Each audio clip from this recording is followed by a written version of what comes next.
Bonsoir à tous, ravi de vous retrouver. Bienvenue dans votre nouvelle soirée spéciale consacrée à la réforme des retraites. Dans une demi-heure, le ministre du Travail, Olivier Dussopt, va nous rejoindre pour répondre à toutes les questions que vous vous posez. D'ailleurs, il y a ce QR code qui va vous permettre tout de suite de nous contacter et de poser vos questions au ministre. La réforme a été présentée tout à l'heure. L'âge de départ légal est relevé à 64 ans en 2030. Je salue nos invités. Bonsoir Frédéric Souillot. L'autre information ce soir, c'est que les syndicats ont déclaré le 19 janvier prochain comme une journée de grève et de mobilisation. Vous êtes le secrétaire général de Force ouvrière. Merci de nous rejoindre ce soir. Bonsoir également à Gaëtan Mélin qui va nous accompagner toute la soirée, chef du service économie et social de BFM TV. Bonsoir Thomas Porcher, vous êtes économiste, membre des économistes atterrés, auteur de Mon dictionnaire d'économie aux éditions Fayard. Bonsoir Olivier Babot, bonsoir. Économiste, président de l'Institut Sapiens. Et bonsoir Philippe Corbet, chef du service politique de BFM TV. On va écouter les syndicats tout à l'heure à la sortie de leur réunion. Toutes les organisations syndicales se sont immédiatement réunies pour construire une réponse commune de mobilisation interprofessionnelle. Celle-ci prendra la forme d'une première journée de grève et de manifestation le 19 janvier 2023. Parce qu'elle représente l'ensemble des travailleurs et des travailleuses, demandeurs et demandeuses d'emploi et retraités. C'est cette date syndicale qui donne le départ d'une puissante mobilisation sur les retraites dans la durée. Pensez-vous mobiliser massivement le 19 janvier prochain? Ce sera un jeudi. Oui, nous pensons mobiliser massivement. Nous avons organisé depuis des semaines, des mois, en discutant avec tous ceux que nous avons rencontrés lors des élections de la fonction publique. Et ce premier jour de mobilisation, toutes les organisations syndicales, nous étions contre un recul de l'âge de départ et un allongement de la durée de cotisation. On n'a pas été entendu. Pour nous, le 19, on prépare une très forte mobilisation. C'est manifestation plus grève, réunion le soir pour voir si on peut reconduire le mouvement. Vous espérez quoi? Que ça se passe comme en 95, bloquer le pays? On espère et on va construire cette mobilisation. C'est ce que nous avons déjà fait. Les salariés, et les sondages le prouvent encore aujourd'hui, ne veulent pas d'un recul de l'âge de départ. Qu'on soit dans le public ou dans le privé, tout le monde prend 2 ans. Donc, on va organiser cette mobilisation. Le soir, on aura une intersyndicale. Mais à partir du 19, c'est grève et mobilisation. On ira dans le détail de la réforme dans un instant. On va voir s'il y a quand même des points de négociation qui sont encore possibles, même si on a compris que le report de l'âge légal de la retraite, c'était déjà une ligne rouge pour vous. C'est vrai qu'on a ces deux moments aujourd'hui.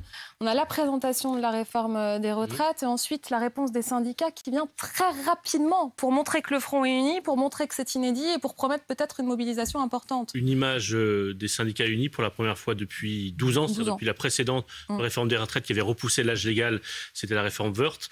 Et je voudrais souligner quand même, c'est Laurent Berger de la CFDT. La CFDT a accompagné précédemment certaines réformes des retraites, pas toutes, mais la CFDT a accompagné certaines réformes des retraites. Et la réforme précédente qu'envisageait Emmanuel Macron dans son premier quinquennat, la réforme dite par points, était accompagnée, ou en tout cas regardée avec bienveillance par la CFDT. Et donc là, on voit aussi le choix qui a été fait par Emmanuel Macron d'une réforme différente, réforme de l'âge légal, qui probablement permet, plus que la précédente, de restaurer des comptes budgétaires, puisque c'est l'argument qu'il avance, mais qui est aussi une réforme qui est jugée plus brutale par les syndicats, notamment la CFDT, pour qui c'est impensable, inimaginable, insupportable de passer cette réforme par l'âge légal. Je vais demander maintenant aux économistes ce qu'ils en pensent. Est-ce que cette réforme est juste? Est-ce qu'on peut le dire ainsi? Ce mot de justice est un mot très compliqué dans lequel vous me lancez, évidemment. Oui, mais c'est le fond du problème. C'est une réforme qui, économiquement, moi je suis de ceux, alors évidemment Thomas ne sera pas de mon avis, mais c'est une réforme qui propose la pire des solutions à l'exception de toutes les autres. Voilà. On aimerait bien ne pas avoir, c'est comme la démocratie, c'est comme Churchill.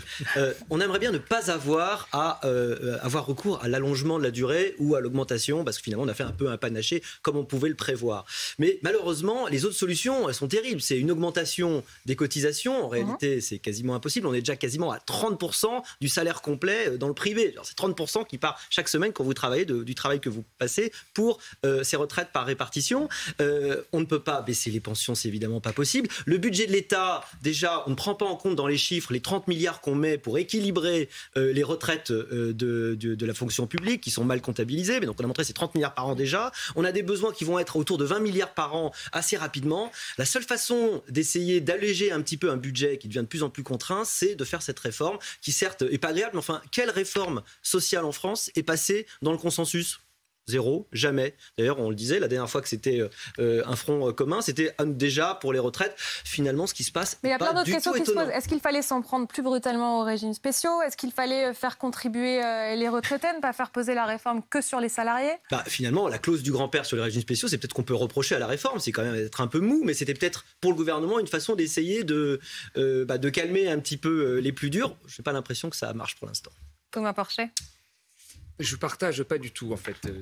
Ça ne nous étonne pas. Non, voilà. Ouais. Non, mais ce qu'il faut dire, le constat qu'il faut dire déjà, c'est qu'aujourd'hui, nous avons le taux de pauvreté des retraités le plus faible au monde. Ça, c'est une réalité. L'autre réalité aussi, c'est que ma génération, celle qui est née à la fin des années 70, qui a fait soit des longues études, soit qui a eu des carrières beaucoup plus hachées, va aujourd'hui avoir des pensions de retraite beaucoup plus faibles que la génération précédente. C'est ça la réalité des faits. Et que de repousser l'âge de 2 ans ou de 3 ans de départ à la retraite va appauvrir encore plus cette génération-là. Donc les taux de pauvreté des retraités vont augmenter dans les années suivantes. Ça, c'est une réalité. Et si on le fait, ça va encore empirer la situation. Donc effectivement, il y a d'autres pistes. La hausse des cotisations patronales et des cotisations salariales, c'est possible. Il faut les hausser de quelques euros. Et là, vous rééquilibrez tout le système de retraite. Et puis après, il y a la question aussi, on parle des caisses déficitaires des fonctionnaires, mais il y a plein de caisses qui sont déficitaires. La caisse des miniers, elle est déficitaire parce qu'il n'y a plus de miniers. Quand on supprime un poste sur 2 de fonctionnaires au départ à la retraite, vous êtes sûr que vous allez avoir des caisses déficitaires. Et puis je vous dis une autre chose, qui est l'employeur ? C'est l'État, l'employeur. Les charges patronales, pour la plupart de la fonction publique, elles sont minorées. Je veux dire, elles sont minorées. Vous avez, à part pour l'hôpital et pour les territoriaux, pour le reste, c'est minoré. Donc l'État couvre en remboursant le déficit de la caisse après. Mais il pourrait augmenter ses charges patronales s'il veut. C'est l'État, c'est le même employeur. Donc c'est juste un jeu d'écriture, en fait. Et on agite cette espèce de caisse déficitaire pour dire il faut faire la réforme, il faut faire la réforme. La réalité, c'est que la réforme, c'est... Donc, elle n'est pas nécessaire, selon vous, la réforme ? Alors, elle est nécessaire, ça dépend ce que l'on veut. Si pour vous, l'objectif, c'est d'avoir un régime des retraites profitable, qui fasse des profits, pour aller financer... Non, mais il n'y a aucun profit dans le système des retraites. Arrêtez, on a dire ça. Zéro profit. Alors déjà, non mais comment ça Quel profit Attendez, je vais vous interrompre. Je sais que vous êtes en plein débat, mais j'explique juste l'image. C'est absolument exceptionnel. Il y avait des dettes avant, il y aura des dettes après. Messieurs, s'il vous plaît. Vous connaissez Priorité au direct. Il y a cette image à l'écran qu'il faut que j'explique. Le ministre du Travail est dans nos locaux. Olivier Dussopt, il va répondre dans 20 minutes à toutes les questions que vous vous posez sur la réforme des retraites. Il y a toujours le QR code pour nous contacter. Vous connaissez le système. On essaiera d'être le plus concret possible. Je ne sais plus où vous en étiez du débat, mais vous êtes d'accord quand même sur le constat, Thomas Porcher, il faut réformer. Quand on regarde par exemple... réformer pourquoi ? Rien que démographiquement, s'il vous plaît, juste, on va regarder. Il y a de moins en moins de cotisants pour de plus en plus de retraités. En 1970, 4 cotisants pour un retraité. En 2000, 2 cotisants pour un retraité. En 2020, 1,7. Ça réduit, un cotisant pour un retraité. Que le choc démographique estimation 2040, un cotisant et demi pour... c'est ça, c'est 1,4 cotisants pour un retraité en 2040. Il y a quand même une raison qui est démographique. Mais vous venez de démontrer que le choc démographique est derrière nous. C'est-à-dire que la population a beaucoup augmenté entre 70 et aujourd'hui. Et on est passé de 7% du PIB à 14% du PIB, c'est-à-dire qu'on a cotisé dans la joie, ça s'est bien passé visiblement, pour maintenir le niveau de pension et faire en sorte qu'on ait le taux de pauvreté des retraités le plus faible au monde. Donc, je veux dire, on est passé, je vais dire des chiffres qui vont être un peu plus simples, mais c'est à peu près les mêmes que vous. On est passé de 3 retraités pour 10 actifs en 70 à 6 retraités pour 10 actifs aujourd'hui, donc une augmentation de 100%. Et ce qui risque de mettre à terre notre système de répartition, c'est que l'on passe à 7,7 en 2060. Donc le choc démographique est largement derrière nous et nous l'avons absorbé en cotisant plus. On comprend qu'il y a une querelle d'experts. Je vais vous donner la parole dans un instant, Gaëtan Mélin. On comprend aussi qu'il y a cette mobilisation qui est inévitable, cette date du 19 janvier qui est donnée. Est-ce que vous voyez encore des espaces de négociation avec le gouvernement ? Tant qu'il y a recul de l'âge de départ ou allongement de la durée de cotisation, il n'y a pas de négociation possible. Sur les chiffres que vous donnez, on a le plus bas taux d'emploi des 55-64 ans de toute l'Europe. L'enjeu, et c'est ce que disaient le Sénat et le Conseil d'orientation des retraites, l'enjeu de notre système par répartition, c'est le taux d'emploi des 55-64 ans. On a sollicité... Le gouvernement essaie de vous répondre sur ce point en parlant d'un index, l'idée que les entreprises devront être transparentes et qu'il y aura sanction si elles ne le sont pas. Il existe depuis combien de temps? Et qu'est-ce que ça a changé sur l'égalité de salaire entre les hommes et les femmes?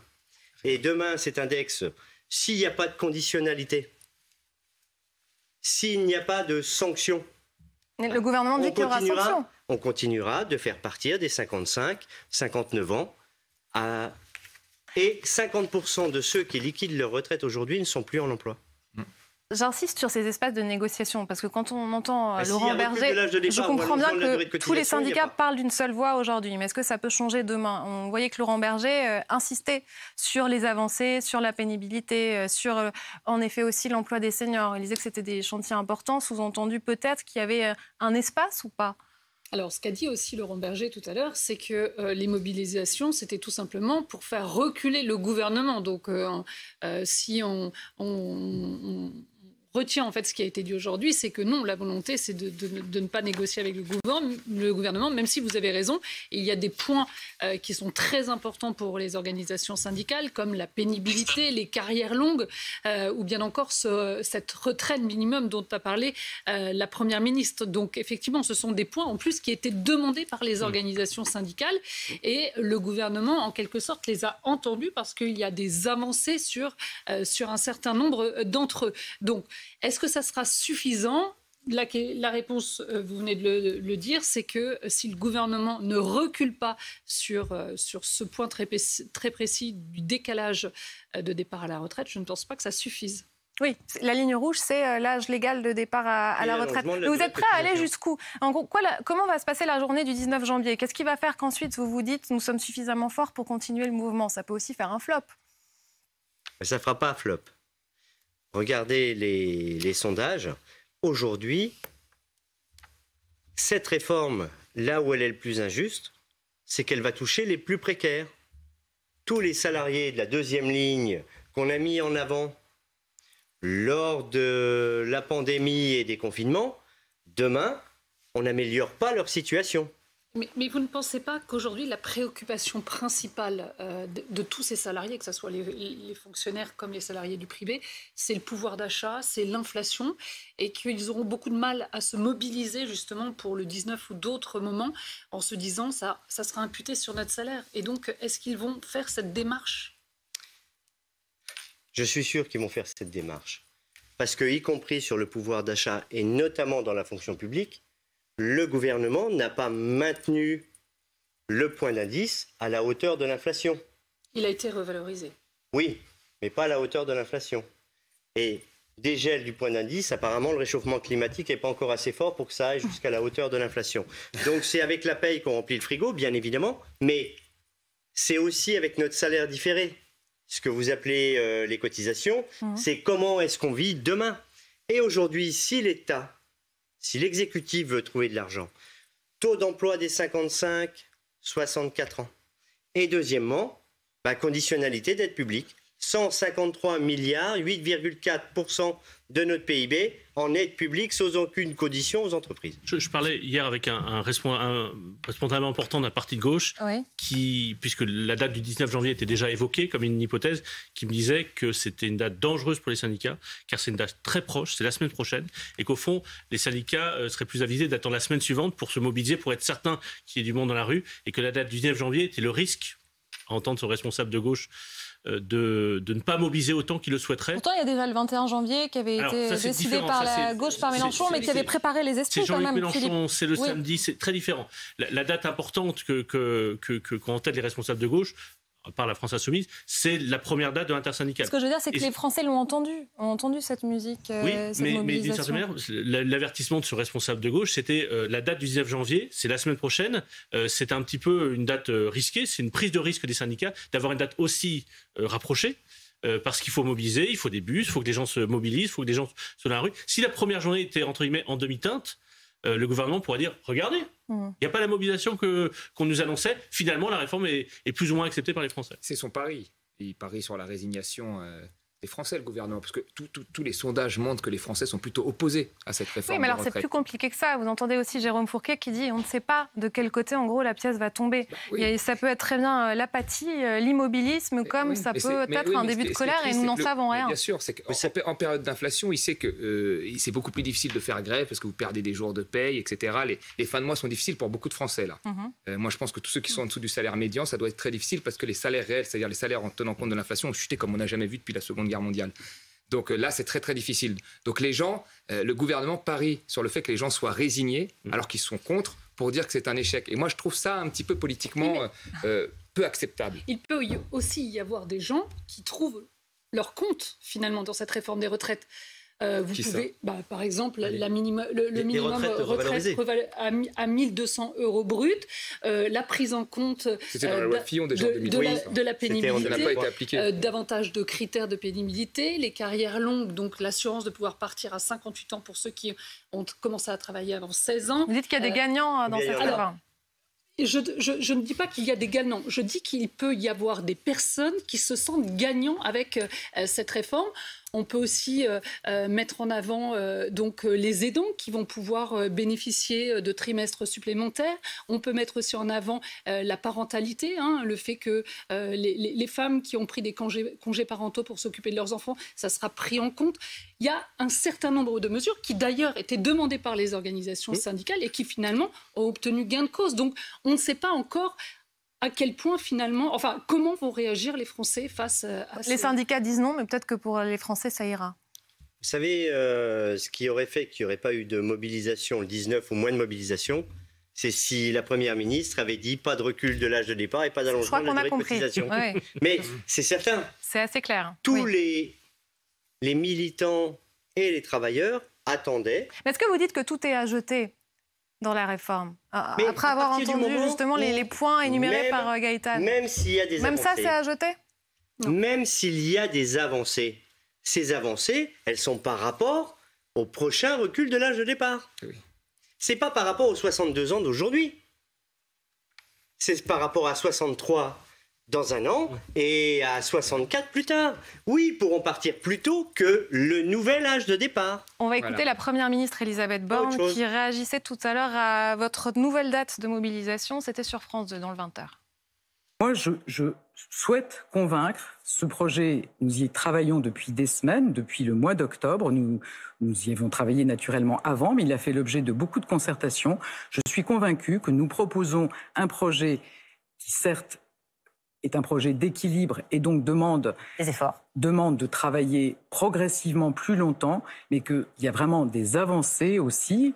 On tient compte des situations de ceux qui ont commencé à travailler tôt, de ceux qui ont des métiers difficiles, et on améliore la prise en compte de ces métiers difficiles, et on fait beaucoup de prévention de l'usure professionnelle. On a des avancées sur le niveau des pensions pour les futurs retraités, pour les retraités actuels. Merci. Donc moi, je souhaite convaincre.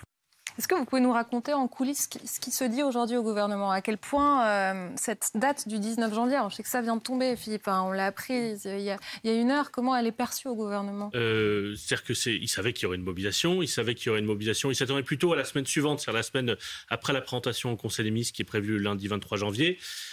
Et ils font le pari que cette mobilisation ne sera pas aussi massive que ce qu'annoncent les syndicats. Et que, au fond, ça ne va pas désamorcer la colère dans le pays, ça ne va pas désamorcer l'opposition de beaucoup de Français.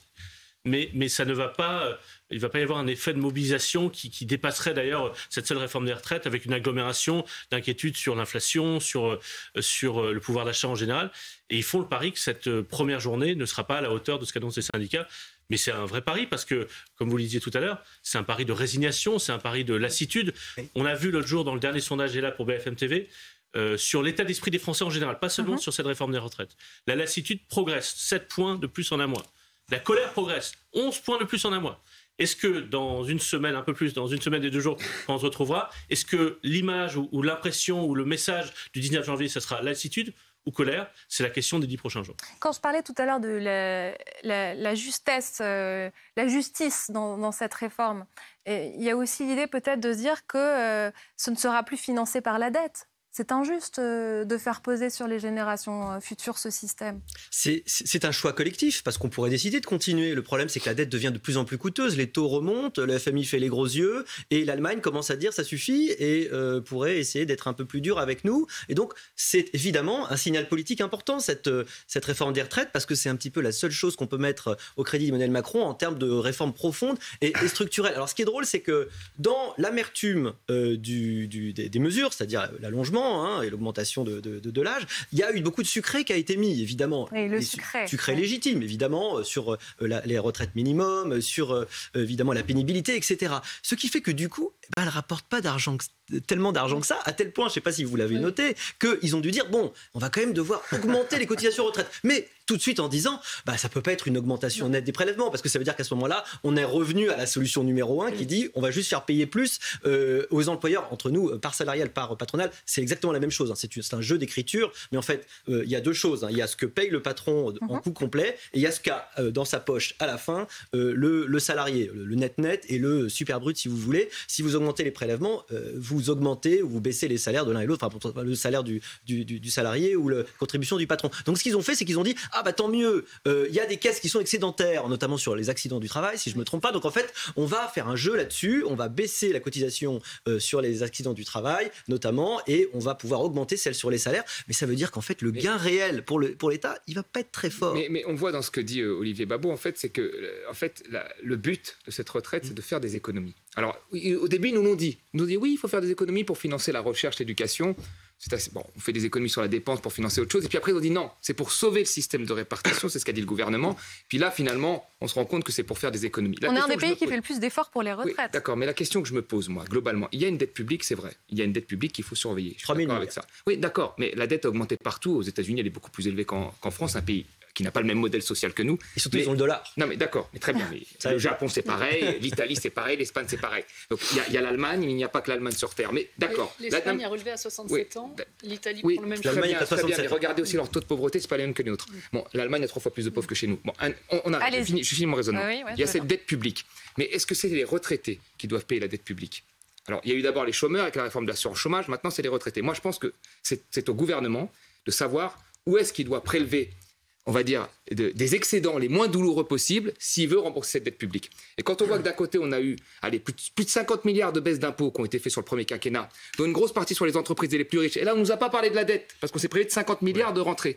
12 milliards d'impôts sur la production, et là, on ne parle pas de la dette. Et que là, on est prêt à économiser sur les retraités, sur l'assurance chômage quand il faut parler de la dette. Moi, je trouve qu'il y a une géométrie variable qui n'est encore pas une fois acceptable. Ça, c'est très intéressant en termes de stratégie du gouvernement dans sa communication, dans les messages politiques. Ils ont fait le choix, et vous vous rappeliez, de ne pas mettre en avant cet argument que vous évoquiez. Pour simplifier, nous payons beaucoup plus cher notre dette qu'on l'a payée il y a 1 an, 2 ans, 3 ans, parce que les taux d'intérêt ont augmenté. Donc ça devient un poids de plus en plus lourd, et effectivement c'est une question de plus en plus pressante. Mais cet argument, c'est pas un argument qu'ils mettent en avant, en tout cas c'est pas du tout le premier argument qu'ils mettent en avant. Bruno Le Maire l'a évoqué tout à l'heure un petit peu, mais pas de façon frontale. Or, la dernière fois qu'il y a eu une réforme des retraites par l'âge légal, c'était la réforme Woerth-Fillon en 2010. À ce moment-là, on était dans une situation économique différente, on était après la crise de Lehman Brothers, enfin, on était dans un contexte très différent, et c'était l'un des arguments principaux, c'était de dire, attention, si on ne fait pas cette réforme, les agences de notation vont mettre une mauvaise note à la France, et notre dette coûtera plus cher. Cette fois-ci, pour l'instant, le gouvernement n'utilise pas cet argument dans sa communication politique. Or, c'est un argument qui existe, vous le disiez, c'est l'une des raisons importante, voire peut-être principale de cette réforme. Dans un instant, Olivier Dussopt va nous rejoindre. Il avait eu cette phrase qui vous était peut-être adressée, les Français sont plus raisonnables que certains responsables syndicaux. Vous lui répondez quoi ? À propos de votre intention de bloquer le pays, je précise, mais ça semble évident. Oui, et il avait même rajouté qu'il ne fallait pas qu'on prenne les citoyens pour des imbéciles. Venant de la part d'un ministre, je ne prends pas de leçons, je ne lui en donne pas non plus, mais j'aimerais qu'il garde raison sur ces sujets-là. Parce que quand on parle de contracyclicité pour les demandeurs d'emploi, contracyclicité sur les aides publiques, le poids qu'il en coûte, quand ça va mieux, elle devrait diminuer les aides publiques justement pour financer nos systèmes de protection sociale. Notre système de protection sociale à la française, c'est un choix de société. Et la retraite minimum à 1 200 €, c'est juste dans la loi Fillon depuis 2003. C'est pas appliqué. Oui. Ben oui, mais et pourquoi ce serait plus appliqué demain matin que ça ne l'a été jusqu'à maintenant? Vous ne croyez même pas à la mise en œuvre de cette mesure? d'équilibre et de justice sociale déjà depuis 2003. Et sur l'agenda, encore une fois, il y a la France Insoumise qui veut se mobiliser aussi le 21 janvier. Est-ce que vous y serez? Est-ce que vous allez faire front commun? Alors, je suis secrétaire général de Force ouvrière. La liberté et l'indépendance, c'est au-dessus de tout pour nous. Je n'appellerai pas au 21, je ne décris pas le 21. Chacun prend ses responsabilités. Enfin, ça vous embarrasse quand même. Vous auriez préféré qu'ils ne mettent pas cette date qui perturbe avant vous, un en peu le plus. message. Avant, elle a été donnée avant la vôtre. Rien ne m'embarrasse. Est-ce que vous invitez les responsables politiques à rejoindre votre mouvement le 19 ? Eh bien, écoutez, j'ai vu un certain nombre de tweets et de messages. Ils seront derrière la mobilisation, derrière la manifestation des organisations syndicales le 19. Et alors, vous acceptez tout le monde, y compris les députés du RN, par exemple, qui eux aussi veulent se mobiliser? J'ai pas eu de message de députés du Rassemblement national disant qu'ils voulaient rejoindre la manifestation. Mais s'ils le veulent. Mais l'organisation de cette manifestation, c'est les organisations syndicales et après, derrière... Tous les responsables politiques, quels qu'ils soient. Se mettront tous ceux qui veulent y venir. Mais ça va être intéressant quand même, ce paysage de manifestation. Ce sera très intéressant à regarder, les éventuelles alliances ou pas, la volonté de se démarquer de qui. L'une des raisons, enfin, vous étiez à la réunion intersyndicale, j'y étais pas, mais l'une des raisons qui est sur le choix de la date du 19 plutôt que le 24 ou le 26, c'est peut-être aussi pour couper l'herbe sous le pied de Jean-Luc Mélenchon et s'assurer qu'à la première journée de mobilisation soit une journée syndicale et pas une journée politique. Mais je regarde votre visage, j'ai l'impression d'avoir la réponse. Je vous vois sourire, en tout cas, c'est comme ça que la CGT a essayé de défendre l'idée du 19 janvier, parce qu'effectivement, ça a agacé un certain nombre de responsables syndicaux qui, par principe, vous l'avez rappelé, n'aiment pas que dans un mouvement de rassemblement, et notamment quand il y a une intersyndicale aussi rassemblée, eh bien, il y a un parti politique de gauche qui essaie de tirer la couverture à lui. De gauche ou de droite, d'ailleurs. Il n'y a pas de débat sur le sujet. Nous, à Force ouvrière, on n'appelle jamais à voter pour l'un ou contre l'autre, quelle que soit l'élection. Donc nous, la liberté et l'indépendance des organisations syndicales, on est sur des revendications syndicales et rien que syndicales. Mais pour comprendre, parce que si le 19, il y a du monde, vous êtes content de la mobilisation, l'idée c'est de faire une autre journée dès la semaine suivante, dès le 26 en fait. On se réunit, les grèves et les mobilisations. Les grèves et mobilisations, c'est dès le 19. Donc ça peut continuer, c'est-à-dire qu'il peut y avoir à nouveau des grèves le 20, le 21, le 22, jusqu'à la journée suivante. Parce que le soir même, vous allez voir si c'est reconductible. C'est important ça, parce que ça veut dire que c'est pas le 19, c'est à partir du 19. C'est ce que nous avons écrit dans le communiqué, jour de départ de forte mobilisation. Il y a déjà des préavis de grève qui ont été déposés? Demain, nous allons envoyer le préavis de grève confédéral pour Force ouvrière à la Première ministre. Et puis, il y a déjà des préavis ou des alertes sociales dans les transports. Je l'ai appris tout à l'heure en sortant de la conférence de presse de l'intersyndicale, celui de la RATP par exemple. Vous ne craignez pas que le mouvement finisse par vous dépasser? Parce qu'on l'a vu récemment, les contrôleurs aériens, par exemple, ça part sans les syndicats. Oui, j'ai dit... Ah oui, pardon, les contrôleurs SNCF. Les contrôleurs aériens, les boulangers, un certain nombre, effectivement, de professions s'organisent, mais en dehors des syndicats, il y a beaucoup de collectifs qui sont en train de se créer. Alors, c'est un appel des organisations syndicales. Et c'est les organisations syndicales qui organisent ces manifestations. Collectifs ou pas collectifs, ceux qui voudront manifester le 19 et aux autres dates avec les organisations syndicales, il n'y a pas de débat, il n'y a pas de sujet. Ok, très bien. Merci beaucoup. Merci d'être venu nous voir.